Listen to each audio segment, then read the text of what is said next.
అనేక ప్రాంతాల్లో, అనేక నియోజకవర్గాల్లో, అనేక గ్రామాల్లో చిన్న గూడు కూడా లేక విలవిలలాడుతున్నారు.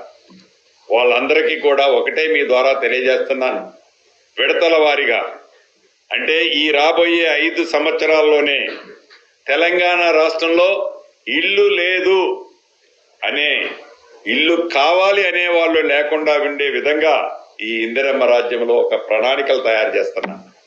ఆ ప్రణాళికని ఎట్టి పరిస్థితుల్లో ఆర్థికంగా ఎన్ని ఇబ్బందులు వచ్చినప్పటికీ ఆ ప్రణాళికని మాటలతో కాకుండా చేతలతో ఇంప్లిమెంటేషన్ చేస్తాం.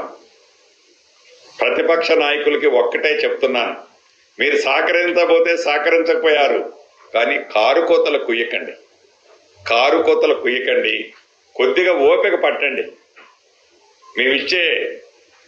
మేము పంపే ఏదైతే సందేశాలు కానీ, కార్యరూపం దాల్చేసే సిస్టమ్ కానీ కొద్దిగా ఓపిక పడితే ఈ ప్రభుత్వం యొక్క చిత్తశుద్ధి మీకే అర్థమవుతుంది, ప్రజలకు ఇప్పటికే అర్థమైంది.